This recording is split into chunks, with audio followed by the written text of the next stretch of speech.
तुम परेशान हो ये सोचकर कि मेरी दुआएं क्यों कबूल नहीं हो रही। दुआ मांगते हो, दुआ मांगने के बाद दिल से आवाज आती है कि कब तक मांगता रहूं, दिल घबरा उठता है। तो सुनो, अल्लाह ताला फरमाता है, ऐ मेरे बंदे, ला तहज़न इन्नल्लाह माना, गम ना कर, अल्लाह तुम्हारे साथ है। फिर कैसा गम करना, तुम्हारी दुआएं कबूल होने में देर हो रही है। तो सुन लो, अल्लाह अपने उसी बंदे को इंतज़ार करवाता है जिसे वो पसंद करता है।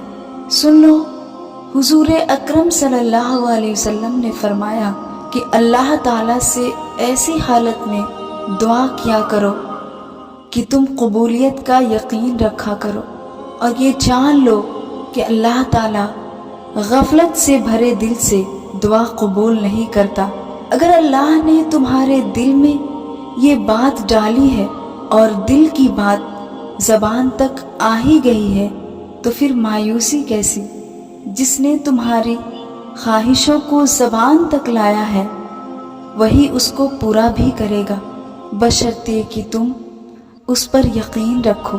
अल्लाह ताला फरमाता है, मेरा बंदा अगर जान ले कि मैं अपने नाफरमान बंदों से कितनी मोहब्बत करता हूँ तो उनके कलेजे फट जाए। तो सोचो, जब वो नाफरमान बंदों से इतनी मोहब्बत करता है तो फिर फरमाबरदार बंदों से कितनी मोहब्बत करता होगा। तुम्हारी माँ से भी ज़्यादा मोहब्बत करने वाली ज़ात अल्लाह ताला की है, फिर वो तुम्हें मायूस कैसे कर सकता है। सुनो, जब तुम दुआ मांग कर अपने दिल को मुतमईन होता महसूस करो तो समझ लो कि तुम्हारी दुआ अर्श तक जा चुकी है, जल्द कबूल होने वाली है। जब तुम्हारा दिल थक जाए और तुम इंतज़ार करते हुए थक चुके हो तो फिर अल्लाह से अपने गुनाहों की माफ़ी मांगो और अल्लाह के ज़िक्र के साथ दुआएं मांगो। फिर समझ लो, आसमान का दरवाज़ा तुम्हारे लिए खुलने वाला है। जान लो कि जब तुम सजदे में आंसू बहाकर अल्लाह से मांगते हो ना, तो उस वक्त तुम्हारे आंसू पर रहम करने वाला सिर्फ तुम्हारा रब होता है।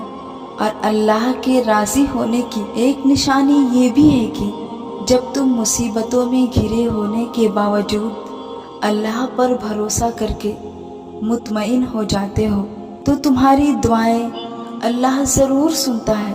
तुम दुआ मांगते रहना, क्योंकि अल्लाह अपने बंदों के उठे हुए हाथ को कभी खाली नहीं रखता। तुम्हारी दुआ इस तरह कबूल करेगा कि तुम्हें उम्मीद तक ना होगी और तुम्हें फिर वो चीज़ देगा जिसकी तुमने कभी उम्मीद तक ना की होगी।